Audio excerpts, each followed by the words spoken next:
Chairman CRAPPO, and thank you, Ranking Member Wyden, for the invitation to appear before the committee today.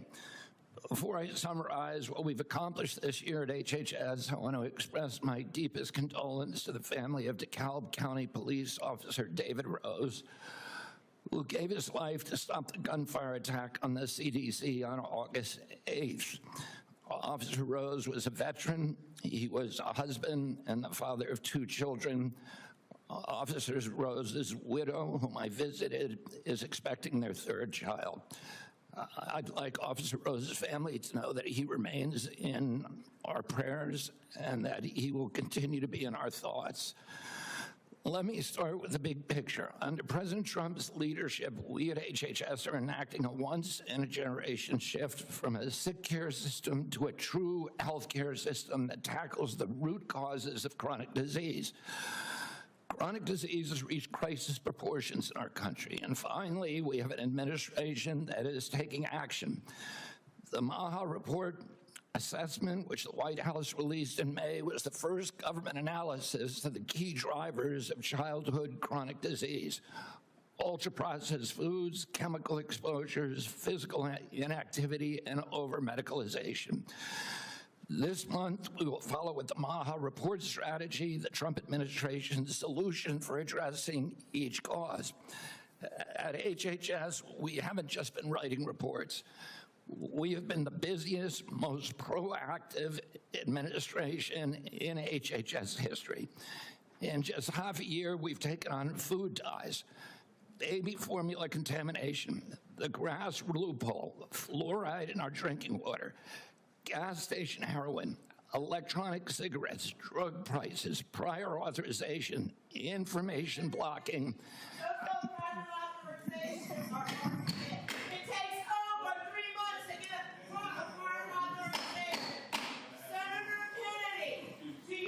The committee will come to order.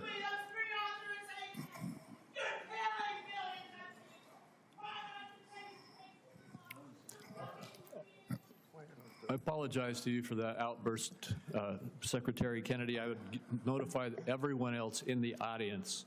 Comments from the audience are inappropriate. If there are any further disruptions, the committee will recess until the police can restore order. Mr. Secretary, please proceed. As I was saying, prior authorization, information blocking, and healthcare interoperability. We're ending gain-of-function research, child mutilation, and reducing animal testing. We are addressing cell phone use in schools, excessive screen time for youth, the lack of nutrition education in our medical schools, sickle cell anemia, hepatitis C, the East Palestine chemical spill, and many, many others.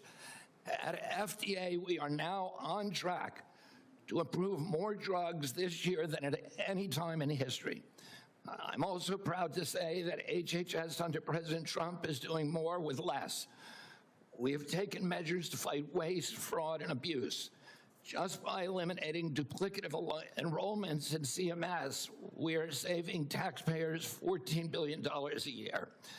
Meanwhile, we are expanding access for people who need it.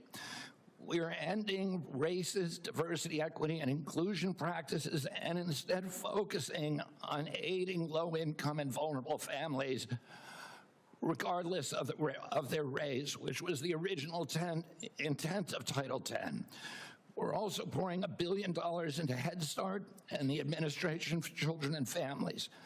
Compassion need not be the casualty of efficiency. I'd like to highlight some issues that have not gotten media attention. First, we are doing our part to fulfill the President's commitment to stop human trafficking, especially of children.